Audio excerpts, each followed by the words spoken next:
সম্মানিত হাজির, আপনারা শুনে অবশ্যই খুশি হবেন, কারণ খুশি হওয়ারই কথা। আনন্দের সংবাদ, আপনারা যারা নেটের মধ্যে থাকেন, নেট ব্যবহার করেন, অবশ্যই দেখেছেন যে একটা নরপিশাচ আপনার আমার দয়াল নবী, দিনের নবী মুহাম্মদ আরবি মুস্তাফা সাল্লাল্লাহু আলাইহি ওয়াসাল্লামকে 1995 সাল থেকে এমনকি 2007 বিশ্বনবী সাল্লাল্লাহু আলাইহি ওয়াসাল্লামকে নিয়ে প্রকল্প করেছিল, ব্যঙ্গচিত্র করেছিল। সেই তিনি আল্লাহ রাব্বুল আলামিনের সেই গজবে নিপীড়িত হয়ে পুরো অ্যাক্সিডেন্টে ইন্তেকাল করেছেন। সকলে বলুন আলহামদুলিল্লাহ। এমন একটা নরপিশাচ যিনি 1995 সাল থেকে নিয়ে বিশ্বনবীর কাঠামো তৈরি করেছিল। শুধু সেই সময় কাঠামো তৈরি করে এমনটা নয়, 2007 সালে তিনি সেই কাঠামো প্রকাশ করে।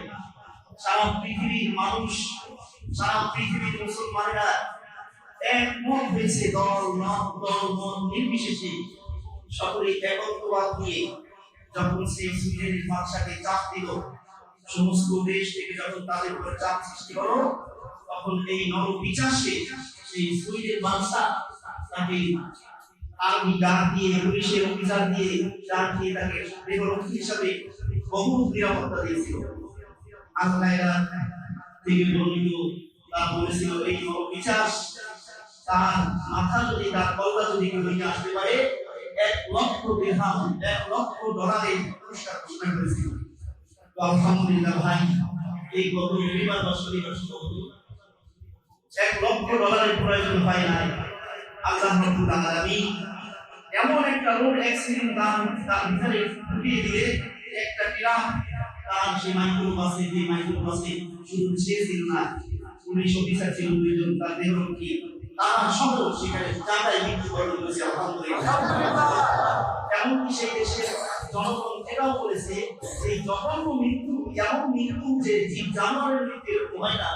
এই বস্তুগুলো অ্যাক্সিডেন্ট মানে ধাক্কার ঘায়ে, ধাক্কার আঘাত এমন জোরে হয়েছে, তার বস্তুগুলো বসে অন্য স্থানে ছিঁড়ে ফেলেছে। এই শিক্ষা দ্বারা আমরা কি শিখতে পারি? সে না বিশ্বনবী সাল্লাল্লাহু আলাইহি ওয়াসাল্লামকে নিয়ে ব্যঙ্গচিত্র করেছিল, কার্টুন তৈরি করেছিল, কিন্তু ওই যে 2 জন পুলিশ অফিসার, তাদের কি দোষ ছিল? তাদের বড় দোষ ছিল যে বিশ্বনবী, দয়াল নবী, যেই নবীর জন্য কোটি কোটি মানুষ পাগল করা হয়, যেই নবীর জন্য মানুষেরা জান দিতে বাধ্য, সেই নবীকে নিয়ে যারা কটূক্তি করেছিল, তাদের দেহ টুকরা হয়েছিল। তোমাদেরকে আল্লাহ রাব্বুল আলামিন ছাড়বেন না।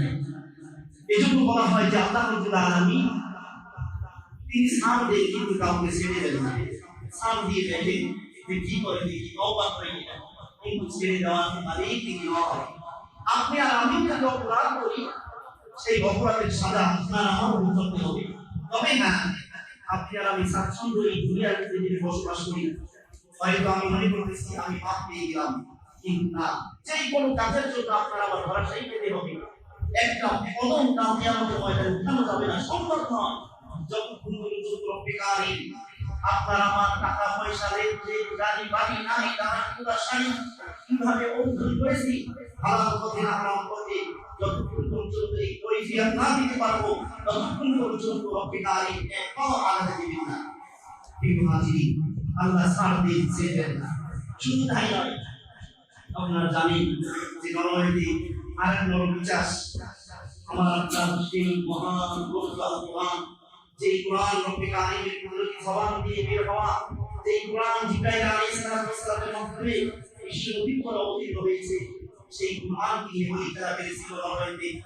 আপনারা দেখেছেন কিছুদিন আগে তার হাত পড়ছে, তাকে ইসিজি করা হয় এবং তাকে বিভিন্ন ডাক্তারি চিকিৎসা দেওয়া হয়, কোনোভাবেই তার হাত পছন্দ ভালো হয় না।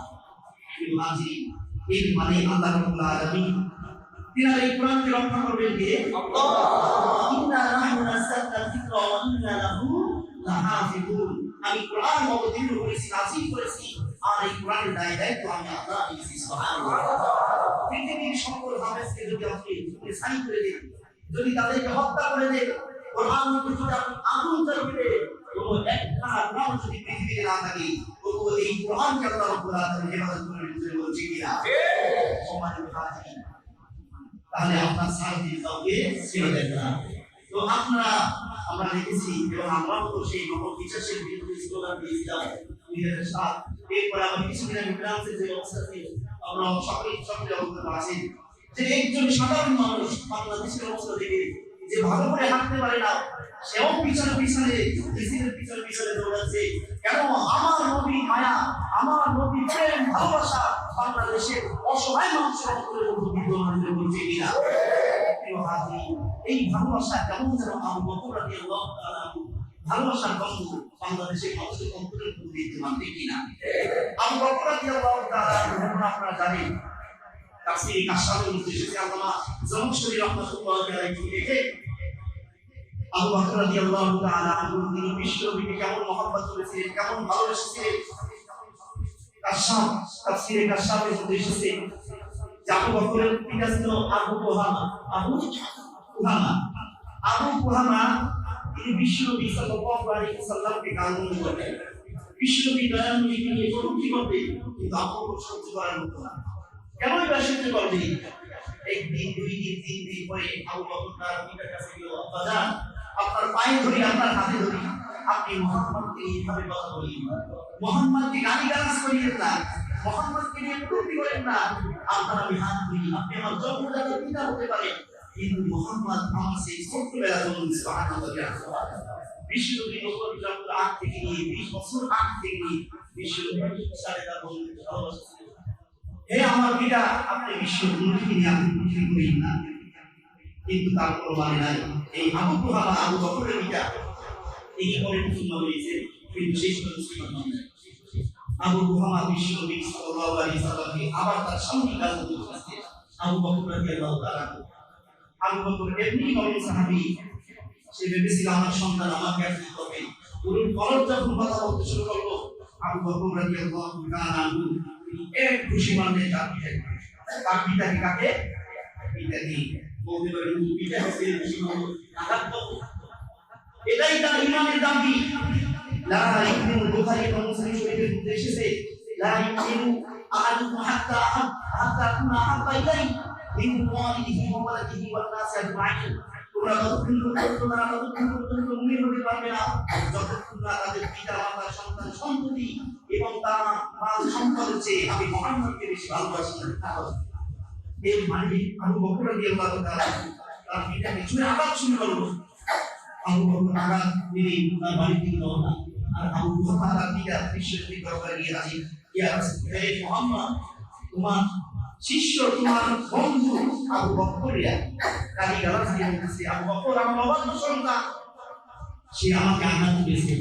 বিশ্বনবী সাল্লাল্লাহু আলাইহি ওয়াসাল্লাম অসম্ভব আমার আবু বকর এত মহৎ তার পিতাকে আঘাত করবে তুমি কিছু বল নাই না আমি মোহাম্মদ কিছু বলি নাই এর ভিতরে আবু বকর দেখতে আব্বাজান কোথায় গেল আব্বাজানের খুঁজে যে কোনো এক কাজে বের হয়ে বিশ্বনবীর দরবারে আবার কাজে এসে দেখে তার পিতা বিশ্বনবীর দরবারে নালিশ করতেছে বিচার দিচ্ছে আবু বকরকে ডাক দিয়ে বিশ্বনবী আবু বকর তুমি তোমার পিতাকে আঘাত করেছো ইয়া রাসূলুল্লাহ কেন আঘাত করেছিলে ইয়া রাসূলুল্লাহ আবু বকর বলেছিলেন লাউ কানা ইনদি সাইফুন লা যাহাবতু উনুমাহু ইয়া রাসূলুল্লাহ আমার হাতে যদি তরবারি থাকতো আমার পিতাকে আমি আমার তরবারি দ্বারা দ্বিগুণ করে দিতাম হে রাসূল তার কপালটা ভালো বেঁচে গেল নাই আমি তাকে সেখানে শেষ করে দিলাম কেন আমি বলবো ইয়া রাসূলুল্লাহ পৃথিবীর সব সহ্য করা যায় আমার সব পৃথিবী ছিনিয়ে নিয়ে যায় কিন্তু আমার সামনে আমার দয়াল নবীকে গালিগালাজ করবে কটূক্তি করবে এটা আমি আমার বাবা বরদাস্ত করতে পারি না সুবহানাল্লাহ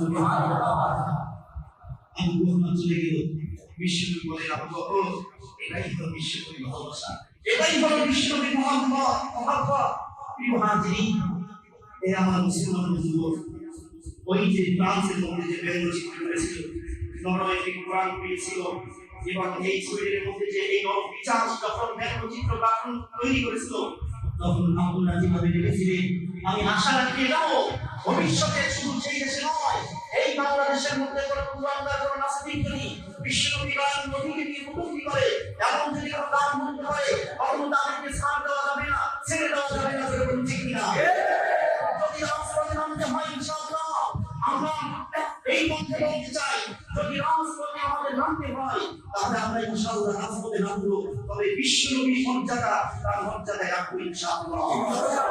সম্মানিত হাজির, সেই সুসংবাদ দিয়ে বলছিলাম যে আলহামদুলিল্লাহ এই নয় বিচার সেই কত দেহরক্ষী নিয়ে পুলিশ সুপার নিয়ে যে চলছিল, আল্লাহ রাব্বুল আলামিন সেই পুলিশ সুপার সহ জাহান্নামের জন্য লিখে করবে। এই জন্য সতর্ক হওয়া দরকার, যারাই বিশ্বনবী এবং তার কোরআন এবং তার ওয়ারিসগণকে নিয়ে এভাবে ভক্তি করবে এবং ওয়ারিসগণের পেছনে যারা লাগবে এবং যারাই বিশ্বনবীর ওয়ারিসের পিছনে থেকে কথা বলবে, তাদেরকে যারা রক্ষণাবেক্ষণ করবে, সেটা সাপোর্টের মাধ্যমে হোক, অর্থনৈতিকভাবে তাকে সাপোর্ট করা হোক, যে কোনোভাবে সাপোর্ট করুক না কেন, সেও কাল কিয়ামতের ময়দানে এইভাবে ধরা দিয়ে যাবে। বলছি কি না? কিন্তু আমাদের সময় কম, সেজন্য আমরা অল্প অল্প সময় নিয়ে বিশ্বনবীর জীবন কর্ম নিয়ে শুরু করেছিলাম। আর এই মাসটা ছিল, আজকে হওয়ার ছিল রবিউল আউয়াল মাসের প্রথম 1 তারিখ। এই গতকালকে আমরা জেনেছি, আপনারা জেনেছেন খবরে যে জাতীয় বাংলাদেশে আছে, চার টাকা যায় নাই, এর জন্য আজকে সফরের 30 তারিখ, 6 তারিখ মাসের 30 তারিখ। সম্মানিত হাজিরিন, রবিউল আউয়াল মাসে বিশ্বনবী সাল্লাল্লাহু আলাইহি ওয়াসাল্লামের জন্মবার্ষিকী এবং মৃত্যুবার্ষিকী নিয়ে আমরা সামনে কথা বলতে চেয়েছিলাম। ধারাবাহিকভাবে আমরা আসছি বিশ্বনবীর জীবন কর্ম নিয়ে। আমরা আব্দুল্লাহ বিশ্বনবীর পিতা, তিনি যে ইন্তেকাল করেছিল, জুমায় শেষ পয়েন্ট ছিল যখন আব্দুল্লাহ ইন্তেকাল করে, তার সব কিছু মানসানা করে দেখা যায় 5টা উট এবং একটা বাদী আর কয়েকটা বকরি তিনি এই ছবিতে রেখে দিয়েছেন।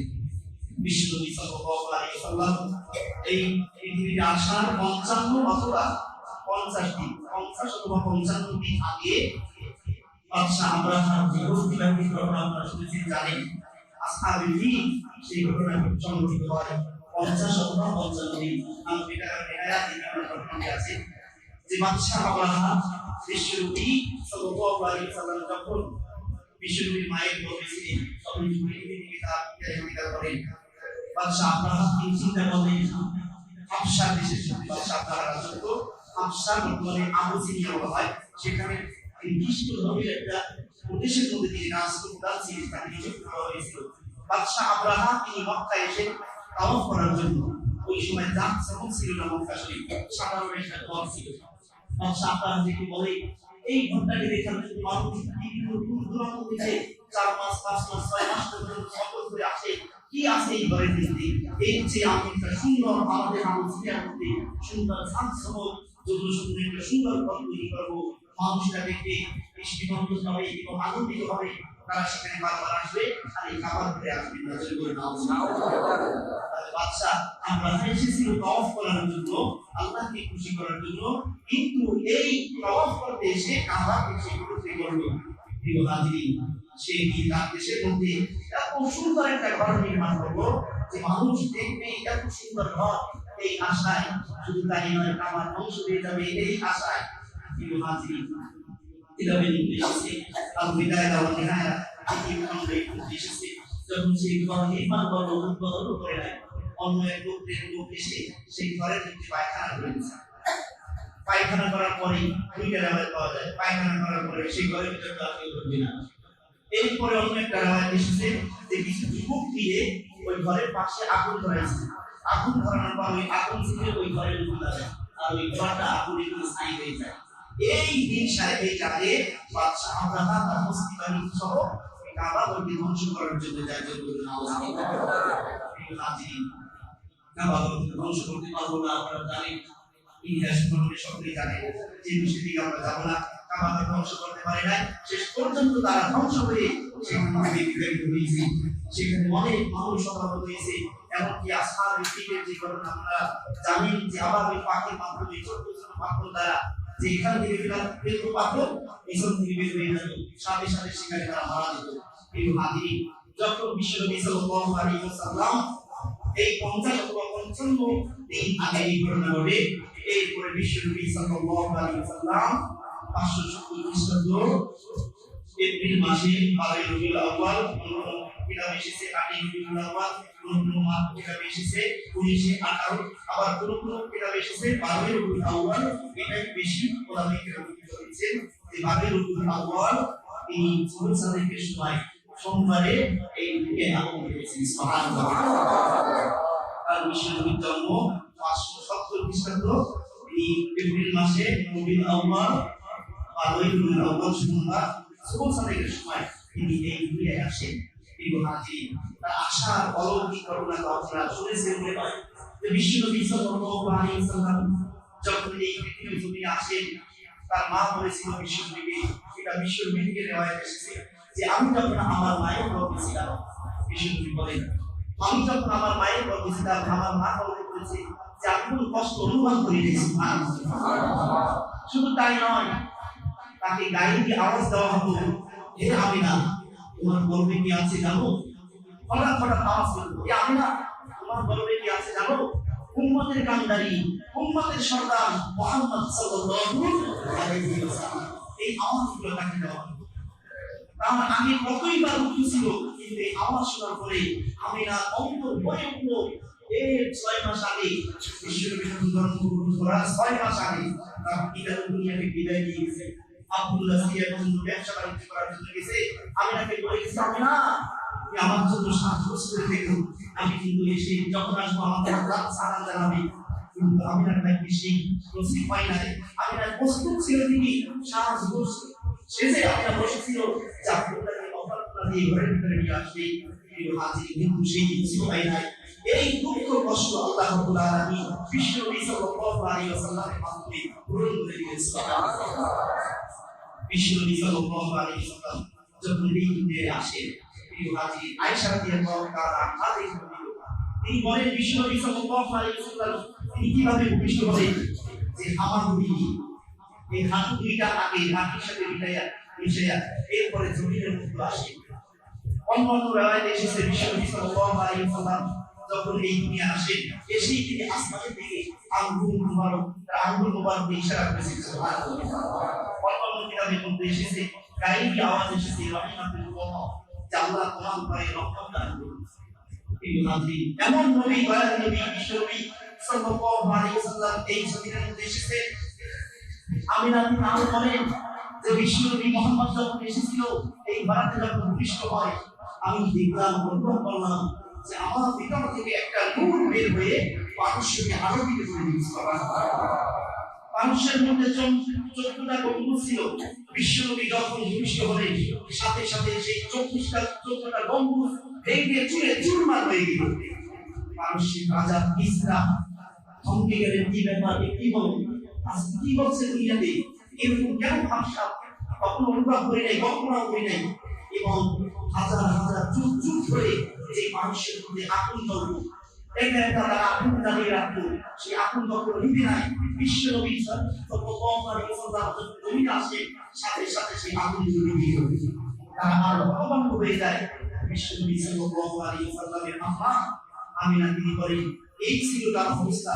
শুরু তাই নবীর রাত্রি অলৌকিক ঘটনা আছে। আয়েশা রাদিয়াল্লাহু তাআলা আনহা বলেন, বিশ্বনবী সাল্লাল্লাহু আলাইহি ওয়াসাল্লাম যখন তিনি আসেন, মক্কার মধ্যে একজন পাদ্রী, একজন ধর্মযাজক, ইন্ডিয়ার একজন ধর্মযাজক বসবাস করতেন। তিনি তাদেরকে নিয়ে, মানুষদেরকে নিয়ে কথা বলতেছিলেন যে আজকে কি কোনো এই এলাকার মধ্যে কোনো মুসলমান কোনো মানুষ কি জন্মগ্রহণ করেছে? সকলে বলে আমরা তো জানি না। বলে তোমরা খোঁজ দিবা, বাড়িতে গিয়ে এই আলোচনার জন্য আজকে কি মহিলাদের নিয়ে যখন আলোচনা করা হলো, আজকে কি কোনো সন্তান জন্মগ্রহণ করেছে? বলে হ্যাঁ শুনেছি, আব্দুল মুত্তালিবের নাতি আব্দুল্লাহ ছেলে এই জমিনে এসেছে। সুবহানাল্লাহ। ওই ধর্মযাজক তার তো খোঁজ ছিল, তার শুধু তালাশ করার এইটাই ছিল বাকি যে বিশ্বনবী কবে আসবে, বিশ্বনবীকে দেখবো।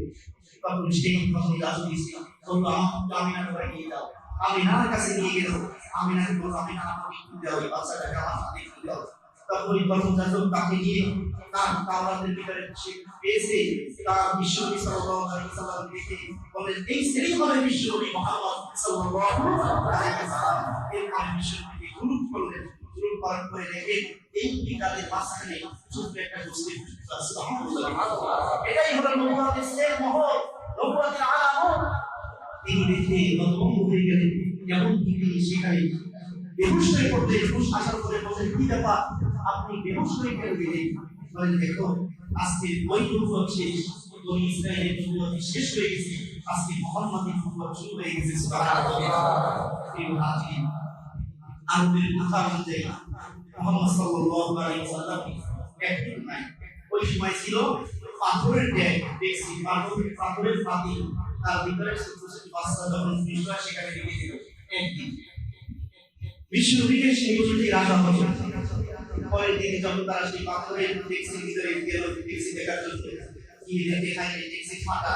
মুহাম্মদ সাল্লাল্লাহু আলাইহি ওয়াসাল্লাম ফুল নজর দিয়ে আসমানের দিকে তাকিয়ে রয়েছেন। সুবহানাল্লাহ।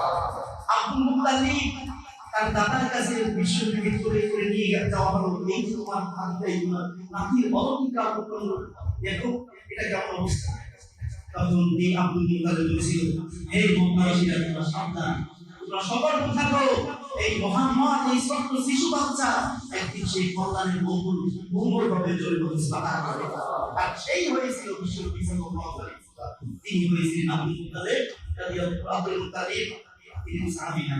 আব্দুল মুত্তালিব তখন 7 দিনের মাথায় বিশ্বনবী সাল্লাল্লাহু আলাইহি ওয়াসাল্লামের আদিকে পড়ে দাওয়াতি মেহমান থেকে খাওয়ারে, খাওয়ার পরে ওখানে দাওয়াতি মেহমানরা, এই আব্দুল মুত্তালিব তোমার নাতি খাবার আমরা আকিকা গ্রহণ করলাম দেখি, কিন্তু তোমার নাতিকে আমরা দেখলাম না, নাতি কোথায়? নাতিকে নিয়ে আসা হলো। এরপর বলল নাম রাখলে কি? বলে মুহাম্মদ সাল্লাল্লাহু আলাইহি ওয়াসাল্লাম। মুহাম্মদ রাখলাম। বলতেছিলেন তোমার নাতি নামটা রাখলাম মুহাম্মদ, এবং নতুন নতুন শব্দ, তোমার বংশের কোনো মিল নাই। বলে আমার বংশের কোনো মিল থাকার দরকার নাই।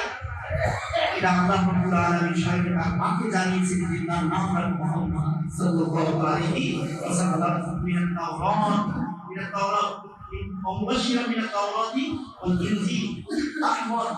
এরপরে বিশ্বনবী সাল্লাল্লাহু আলাইহি ওয়াসাল্লামের তাওরাত এবং ইনজিলের মধ্যে বিশ্বনবীর নাম রাখা হয়েছে আহমদ হিসাবে, এবং মুহাম্মদ সাল্লাল্লাহু আলাইহি ওয়াসাল্লামের এই মুহাম্মদ নাম এসেছে কোরআনের মধ্যে। এটাকে কিছুটা করলে আল্লাহ সুবহানাহু ওয়া তাআলা। শুধু তাই নয়, মুসলমান পারস্যের নদী যখন 14টা গম্বুজ ভেঙে গেল, তখন তারা হতভম্ব হয়ে গেল। ওদিকে সিরিয়ার একজন পাদ্রী তিনি স্বপ্নে দেখলেন 14টা উট কিছু ঘোড়াকে দাঁড়িয়ে নিয়ে টাইগ্রিস গজলা নদী পার হয়ে টাইগ্রিস জঙ্গলে ঘুরে বেড়ায়। কিছু পাহাড়ি উটগুলো ঘোড়াকে দাঁড়িয়ে নিয়ে সেই টাইগ্রিস নদী গজলা নদী পার হয়ে টাইগ্রিস জঙ্গলে দাঁড়িয়ে দিল। সেখানে তারা চলমান হয়ে চলাচল করতেছে। এই সময়ের মধ্যে বাদশা ইসরা তখন তার বর্তমানকে নিয়ে পর্বতকে নিয়ে কথা বলতেছিল। আজকে কি হয়ে গেল যে এই আগুনগুলো শত শত বছর ধরে জ্বলতো, সেই আগুন আজকে হঠাৎ করে কেন নিভে গেল? শুধু তাই না, বাদশা বলতেছিল ইসরা ওই বাদশা বলতেছিল, হে অভিশাপ করবো, কি হয়ে গেল আজকে জানি না। আজকে কেমন প্রকৃতি কেমন একটা আলো আসলো, এই আলোটাই সে চিৎ করে পূর্ণ আলোকিত হয়ে গেল। একটু পরেই ওই টাইগ্রিসের যে ব্যাখ্যা দিয়েছিল, স্বপ্নে দেখেছিল, তার নাম ছিল নবীজান। এই একজন দাওয়াতের বন্দী নবীজান এসে বলল, ইসরা বাদশা নামদার, আপনার রাজা বাদশাহী সব সময় থাকবো আমরা চাই, কিন্তু আজকে যেই স্বপ্নে দেখলাম এই স্বপ্ন বড় বেদনাদায়ক। তখন ইসরা বলল কি করা যায়? সাথে সাথে নুমান ইবনে মুনজিরের নিকটে একটা চিঠি লিখলো, ও নুমান ইবনে মুনজির, আমার এই স্বপ্নের ব্যাখ্যার জন্য ভালো একজন পাদ্রী আমার কাছে এখন তুমি প্রেরণ করো। নুমান ইবনে মুনজির সাথে সাথে চিঠি পাওয়ার সাথে সাথে একজন পাদ্রী তার নিকটে প্রেরণ করলো ইসরার কাছে। নুমান ইবনে মুনজিরের পাদ্রী যে কবিতাতে ছিল তার নাম ছিল মাসি। তার নাম কি? মাসি এসে বলল, সন্তান মহারাজ, আপনি আমাকে নিয়ে পাঠিয়েছেন, আমি আসলাম। বলেন কি? বলে তুমি কি আমার সব প্রশ্নের জবাব দিতে পারবে? বলে আমি যদি না পারি, আমার মামা আছে সাথী, নাম কি? সাথী, আপনি বলে দেখেন, যদি পারি না পারি তাহলে আমি তাকে দিব। যখন ইসরা বাদশা সব স্বপ্নগুলো খুলে বলল এবং আলোকিত যেই ঘটনাগুলো হলো সব খুলে বলল, তিনি আর জবাব দিতে পারে না। সাথে সাথে তিনি সিরিয়ায় চলে গেলেন। সাওয়ার হয়ে সিরিয়ায় গিয়ে দেখে অমুক সাথী নামক পাহাড়ের মধ্যে ওই সাথী বসবাস করে। তার হলো মামা, মাসির মামা হলো সাথী। সাথী গিয়ে সালাম করলো, কিন্তু ওই সাথী আর তিনি আর উত্তর দেয় না, মাথা উঁচু করে তাকিয়ে রইল, কোনো উত্তর দেয় না। তখন উত্তর না দেওয়ার সাথে সাথে কয়েকটা কাব্যের বর্ণনা করলেন। এরপরে মাথা তুলে বলতে লাগলেন, ও মাসি, তুমি কোথায় ছিলে? এখন আজকে সাথীর নিকটে। ওর সাথে ও মাসি, শোনো, তুমি কি প্রশ্ন করবা আমি জানি, শোনো।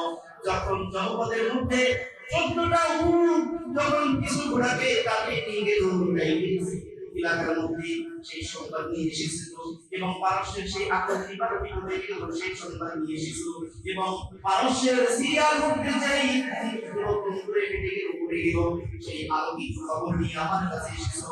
ও মাসি শোনো, আমার তো এখন মৃত্যুর সময় হয়েছে, আমি আর বাঁচবো না।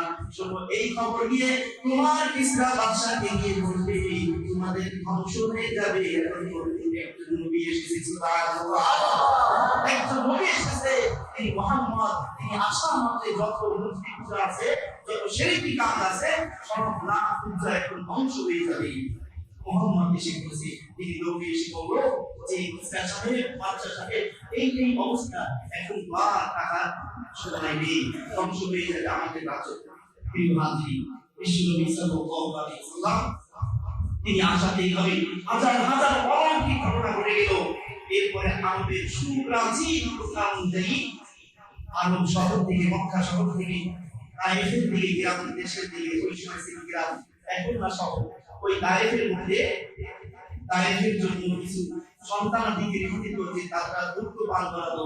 তখন হালিমাতুস সাদিয়া, আমরা জানি বিশ্বনবী দুর্বা, হালিমাতুস সাদিয়াকে বিশ্বনবী সাল্লাল্লাহু আলাইহি ওয়াসাল্লামের দুর্বা নাম হলো হালিমাতুস সাদিয়া। ওই হালিমাতুস সাদিয়া তিনি 10 জন নারীকে নিয়ে মক্কা থেকে রওনা হলেন। কিছু রিলিফকে বিনিময়ে, টাকার বিনিময়ে সন্তানদেরকে, ছোট ছোট বাচ্চাদেরকে দুধ দিলেন। হালিমাতুস সাদিয়া 10 জন বান্ধবীদের নিয়ে তারা রওনা হলো তায়েফ থেকে মক্কা শহরের দিকে। হালিমাতুস সাদিয়া তার সঙ্গে ছিল তার একটা সন্তান, নাম হলো আব্দুল্লাহ, তার সাথে ছিল তার স্বামী নাম হলো হারিস। এই তিনজনে একটা উটনির পিঠে চড়ে তারা চলতেছিল। এমন সময় তাদের বান্ধবীরা কিছুক্ষণ অপেক্ষা করে, কি বলো হালিমা, তোমার একটু কেন দেরি হয়? বলে আমার মুখটা বড় দুর্বল, তাই বলে তোমরা এখানে থাকো, আমরা চলে যাই। তারা চলতেছে দীর্ঘ সময় পর্যন্ত। হালিমাতুস সাদিয়া রাদিয়াল্লাহু তাআলা তিনি আর তাদের নাগাল পেলেন না, পিছনে ঘুরে গেলেন। তারা তখন গিয়ে মক্কার ভিতরে আশেপাশে গিয়ে দেখলেন তার দরজায় সুন্দর ছেলে পাওয়া যায়, সুন্দর ছোট ছোট বাচ্চা পাওয়া যায়, এবং তারা মক্কার ব্যক্তি তাদের থেকে সন্তানদেরকে নিয়ে তারা আবার রওনা হয়ে গেল। এদিকে হালিমাতুস সাদিয়া 10 নম্বরে গিয়ে বসলো। 9 জন তারা সন্তান নিয়ে তারা তায়েফের দিকে চলে গেল। কিন্তু হালিমাতুস সাদিয়া পিছনে ঘুরে যাওয়ার কারণে তার ভাগ্যে কোনো সন্তান আর জুটল না। ছোট্ট একটা নাবালক সন্তান, শিশু বাচ্চা নিয়ে মা আমিনা তিনি ঘরের সামনে দাঁড়িয়ে রইলেন। হালিমাতুস সাদিয়া রাদিয়াল্লাহু তাআলা তিনি কোনো সন্তান আদি না পেয়ে বললেন, স্বামী গো, হারিসকে বললেন, স্বামী এখন আমাদের কি উপায় হবে? আর বড় ধর্মবান ব্যক্তির সন্তানদেরকে আমার বান্ধবীরা নিয়ে গেল, এখন আমরা কি করবো? খালি হাতে ফিরে যাবো নাকি? হারিস থেকে বললো, ও হালিমা, না না, আমরা খালি হাতে যাবো না, কমপক্ষে একটা সন্তানকে নিতেই হবে। তাহলে ওই সন্তানটাকে নিয়ে দেখো।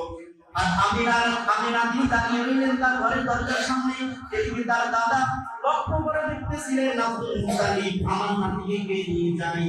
এদিকে হালিমাতুস সাদিয়া রাদিয়াল্লাহু তাআলা আনহা এসে বিশ্বনবী সাল্লাল্লাহু আলাইহি ওয়াসাল্লামের নাম জিজ্ঞেস করলেন, এই বাচ্চার নাম কি? আমিনা ধীরে বলেন, আমার সন্তানের নাম হলো মুহাম্মদ। হালিমাতুস সাদিয়া বলেন, কেমন আশ্চর্যজনক নাম! যখন হালিমাতুস সাদিয়া বিশ্বনবী সাল্লাল্লাহু আলাইহি ওয়াসাল্লামের নাম মুবারক শুনলেন, সাথে সাথে তার অন্তরের মধ্যে কেমন আঘাত শুরু হয়ে গেল। এই নাম দুয়ার কখনো শুনি নাই। তখন হালিমাতুস সাদিয়া বিশ্বনবীর কাপড় মুবারক দিয়ে যখন তাকালেন, বিশ্বনবী সাল্লাল্লাহু আলাইহি ওয়াসাল্লাম তিনি ফুল করে তার লেগে মুচকি হাসি দিয়ে দিলেন। ছোট্ট বাচ্চা হালিমাতুস সাদিয়া দুধমার দিকে তাকায়, ওখানে দুধমা হয় না, হালিমার দিকে তাকায় হাসি দিয়ে লাগছে। হালিমা আব্দুল্লাহকে রেখে বলেন, আব্দুল্লাহ, হারিসকে রেখে বলেন, ও হারিস, আমার স্বামী, দেখো এই সন্তান, ছোট্ট সন্তান, ছোট্ট মানুষ কিভাবে আমার দিকে তাকিয়ে হাসি, অথচ এই আমাদের আব্দুল্লাহ, আমাদের সন্তান আজ পর্যন্ত এমন একটা হাসি দিতে পারে নাই। ও আমিনা, এই সন্তানের বাবা আছে কি পায় না? এই সন্তানের বাবা নাই। 6 মাস আগে এই সন্তানের বাবা দুনিয়াতে ত্যাগ করেছে। হালিমাতুস সাদিয়া বলে, এই সন্তানকে দিতে হবে। এদিকে আমিনা কাঁদতেছিল, আমার অসহায় সন্তানকে 9 জন ব্যক্তিরা এসেছিল, কেউ নিতে পারে নাই, কেউ নেয় নাই। আমার টাকা দিতে পারবে না, খাওয়া দিতে পারবে না, বেনিফিট দিতে পারবে না, এই জন্য তারা ধনবান ব্যক্তিদের সন্তানাদের তাদেরকে নিয়ে চলে গেল। কিন্তু হালিমা সাদিয়া রাদিয়াল্লাহু তাআলা তিনি এই মুহাম্মদকে নিয়ে যাবেন। এদিকে আব্দুল মুত্তালিব তিনি দাঁড়িয়ে রইলেন। আমিনা তার কান্না দেখে আব্দুল মুত্তালিবের ভিতরে কান্না শুরু হয়ে গেল। কিন্তু আব্দুল মুত্তালিব তিনি একজন পুরুষ মানুষ, মহিলারা ধৈর্য কম করতে পারে, পুরুষের ধৈর্য একটু বেশি। আমিনা কাঁদতেছিল, আমার এই এতিম মুহাম্মদ আজকে অনেক দূরে চলে যাবে আমার কাছ থেকে। আব্দুল মুত্তালিবের ভিতরে কান্না শুরু হয়ে গেল, যে এই নাতি আজ দীর্ঘদিন পর্যন্ত তার মাকে ছেড়ে চলে যাবে, এমনকি তার পিতাকে একটু দেখতেও পারে নাই, সেই নাতিকে বিদায় দিয়ে তারা চলে গেল। কিন্তু আমিনা দরজার কাছে দাঁড়াইয়া রইল তার ছেলেকে দেখার জন্য। যতদূর পর্যন্ত হালিমা সাদিয়া চলতেছে, যতদূর দৃষ্টি যায় ততদূর পর্যন্ত আমিনা দাঁড়াইয়া তার সন্তানকে দেখতে থাকে। কারণ পৃথিবীতে তার স্বামী নাই, স্বামী আর একজন বিধবা মহিলা আমিনা। বড় কষ্ট ছিল, কিন্তু সন্তান মুহাম্মদকে পেয়ে বড় আনন্দিত হলো। হালিমা সাদিয়া রওনা হয়ে গেল। গতকালকে যে অবস্থার মধ্যে তার বান্ধবীরা চলেছিল, তাদেরকে নিয়ে তাদের কাছ দিয়ে অতিক্রম করে তার বোনটা চলে গেল। বান্ধবীরা ডেকে বলল, হে হালিমা, তুমি কি সেই হালিমা নও? বলে, হ্যাঁ আমি তো সেই হালিমা। বলে, না তোমার ভিতরে কেমন পরিবর্তন দেখা যায়? বলে, না তোমরা ভুল দেখতেছো। বলে, না কি সেই কালকে সেই নয়? বলে, হ্যাঁ সেটা তো কালকে দিয়ে যায়। বলে, তাহলে আমাদের অতিক্রম করে কিভাবে যায়? বলে, জানি না, এই ছোট্ট বাচ্চাকে উঠে পিঠে উঠানোর সাথে সাথে কেমন যেন আমাদের ভিতরে বরকত শুরু হয়ে যায়। শুধু তাই না, মুসলমান হালিমা সাদিয়া যখন বাড়িতে গিয়ে বসলো, তার স্বামীকে ডেকে বলল, ভাই তোমার স্বামী দেখো, এই ছোট্ট বাচ্চাকে যখন করে নিলাম, যখন করে যখন গেলাম, আমাদের চিহ্নশীল শক্তিমান উঠ থেকে আপনি অতিক্রম করে আমাদের বাড়ি গিয়ে হাজির হয়ে গেল। দেখো দেখো স্বামীজি, দেখো ওই যে সাগরের ওই যে বক্তির গোলা কিন্তু ছিল না, কেমন যেন বক্তির গোলার মধ্যে স্থানের মধ্যে দুধ পরিপূর্ণ হয়ে গেল। শুধু তাই না, মুসলমান ঘাসের খুব অভাব ছিল, বক্তিগুলোয় ঘাস খাবার খাদ্য পেত না। কিন্তু তার বান্ধবীরা চিন্তা করলো, হালিমার যেই বক্তিগুলো যখন সেখানেই যায়, যেই মাঠে চলে সেখানে ঘাস কিভাবে হয়ে যায় জানি না। রাখালকে দেখে বলল, রাখাল ঘাস হলো হালিমা সাদিয়ার বক্তিগুলো যেই মাঠের মধ্যে চড়ানো হয়, আমাদের বক্তিগুলো সেই মাঠের মধ্যে চড়াবে। বন্ধুগুলো আমার, হালিমা সাদিয়ার এই বক্তিগুলো খাওয়াকে সুন্দরভাবে আমার বাড়িতে ফিরে আসে, কিন্তু তাদের সেই বক্তিগুলো একবারে জীর্ণ শীর্ণ হয়ে আসে। হালিমা সাদিয়া রেগে বললেন, স্বামী বলে এখন কেমন বরকত শুরু হয়ে গেল? বন্ধুগুলো আমার, একদিন দুই দিন তিন দিন এইভাবে 2টা বছর পার হয়ে গেল। এরপরে হালিমা সাদিয়া ছোট্ট মাসুম বাচ্চাকে নিয়ে আবার রওনা হলো। কারণ 2 বছর সময় নিয়ে এসেছিল। কয় বছর? 2 বছর সময় নিয়ে বিশ্ব নবীকে নিয়ে রওনা হয়ে এসেছিল। 2 বছর শেষ হালিমা সাদিয়া এবং তার স্বামী আবার গিয়ে হাজির আমিনা এই দুটো সন্তান নিয়ে এসেছে। কিন্তু মনে চায় না হালিমার যে সন্তানকে ফেরত দিতে। বলে, আমিনা রে, এই সন্তান দাও। বলে, ঠিক আছে দাও, কিন্তু শোনো, আমি তো এই মক্কার ভিতরে এসে দেখি হালিমা বলতেছি, মক্কার ভিতরে ঢুকে এসে দেখি সাথে দেখতেছি যে মক্কার মধ্যে মহামারী চলতেছে। শোনো, এই ছোট বাচ্চাকে যদি এখানে রাখা হয় তাহলে হয়তো সম্ভাবনা থাকতে পারে এই মহামারী দেশেও আক্রান্ত হতে পারে। তুমি কি করবা? আমাদের মধ্যে সন্তানকে আবার পাঠিয়ে দাও। আমিনা নবী আবার পাঠিয়ে দিলেন বিশ্বনবী সাল্লাল্লাহু আলাইহি ওয়াসাল্লামকে নিয়ে। আবার হালিমা সাদিয়া আবার আসবে। কোন সাদের মধ্যে আরো কিছুদিন, মনে হয় সম্ভবত 3 মাস বা 2 মাস, কিভাবে লেখা আছে কিতাবে, 3 মাস বা 2 মাস ছিলেন। এরপরে বিশ্বনবী সাল্লাল্লাহু আলাইহি ওয়াসাল্লামকে এবং তার সন্তান আব্দুল্লাহকে, হালিমার সন্তানকে, এই দুইজনকে নিয়ে বাড়ির পিছনে বকরি চড়ানোর কাজে গিয়ে দিলেন। মুহাম্মদ সাল্লাল্লাহু আলাইহি ওয়াসাল্লাম এবং আব্দুল ভাই, এই দুইজন বাড়ির পিছনে বকরি চড়ালেন। হঠাৎ করে আব্দুল্লাহ বাড়িতে এসে বলে, আম্মাজান সর্বনাশ, কি সর্বনাশ? বলে, দেখি 2জন মানুষ ভদ্রভাবে পোশাক পরা 2জন মানুষ এসে আমার দুই ভাইকে সরিয়ে উঠটা ছিঁড়ে ফেলে। তখন হালিমার স্বামী চিন্তা করে দৌড়িয়ে চলে গেলেন মাঠের পেছনে। এই দেখেন মুহাম্মদ সাল্লাল্লাহু আলাইহি ওয়াসাল্লাম বিবাহ অবস্থায় দাঁড়িয়ে রইলেন। তার মৃত্যু সন্তানকে কোলে নিয়ে মুহাম্মদ সাল্লাল্লাহু আলাইহি ওয়াসাল্লাম চুমুকে এবং বুকে টেনে নিয়ে বাড়িতে নিয়ে আসলেন। বলে, হালিমা, এই খবর এখন কি করা যায়? সে কি আবার তার ভেবেছিল মনে হয় মুহাম্মদের উপর জিনের আসর করেছে। আসলে এটা জিনের আসর নয়, এটা স্বয়ং আল্লাহ রাব্বুল আলামিন ফেরেশতার মাধ্যমে বিশ্ব নবী সাল্লাল্লাহু আলাইহি ওয়াসাল্লাম বক্তব্যে বিধান করেছেন। সুবহানাল্লাহ। এভাবে একবার নয় 4 বার পর্যন্ত বিশ্বনবীকে তার হৃদয়কে চেক করা হয়, তার হৃদয়ের ভিতরে কোন কোন কিতাবের মধ্যে এসেছে এটা বিশ্বনবীকে দেওয়া হয়। আবার কোন কোন কিতাবে অন্যান্য কিতাবে এসেছে যে সোনার একটা তরী নিয়ে ওই হৃদপিণ্ড দ্বারা মুখ পেতেছি, ওখান থেকে ময়লা যুক্ত করে হৃদপিণ্ডের বের করে ওই তরীর মধ্যে রেখে রাখা হয়। বা অন্য একটা তরীর থেকে সুন্দর যে স্বচ্ছ পানি দিয়ে বিশ্বনবীর তরীটা তার ভিতরে সব কিছু দিয়ে দেওয়া হয়। সুবহানাল্লাহ। কিন্তু হাজিরিন, আমরা আগামী সপ্তাহে ইনশাআল্লাহ যে রবিউল বারেকুল আউয়াল আসবে ইনশাআল্লাহ, এই সামনে নিয়ে আমরা ইনশাআল্লাহ বিশ্বনবী সাল্লাল্লাহু আলাইহি ওয়াসাল্লামের শেষ যে অবস্থা, আসলে বিশ্বনবী সাল্লাল্লাহু আলাইহি ওয়াসাল্লাম তিনি বেঁচে ছিলেন 63 বছর। 10 বছর তিনি ছিলেন মদিনায়, 11 বছর ছিলেন মক্কায়, আর বাকি 40 বছর বয়সে তিনি গেলেন নবুয়ত। এই 63 বছরের অবস্থা তো অল্প দিন বলা সম্ভব নয়। এজন্য ইনশাআল্লাহ আগামী সপ্তাহে যদি সুযোগ পাই আমরা প্রতি 12টা 20 ইনশাআল্লাহ বসবো, যতটুকু সম্ভব ইনশাআল্লাহ আমরা বিশ্বনবী সাল্লাল্লাহু আলাইহি ওয়াসাল্লামের মৃত্যু এবং তার আগে যে অলৌকিক যে ঘটনা ঘটেছে সেই বিষয় নিয়ে আলোচনা করব। আল্লাহ সুবহানাহু ওয়া তাআলা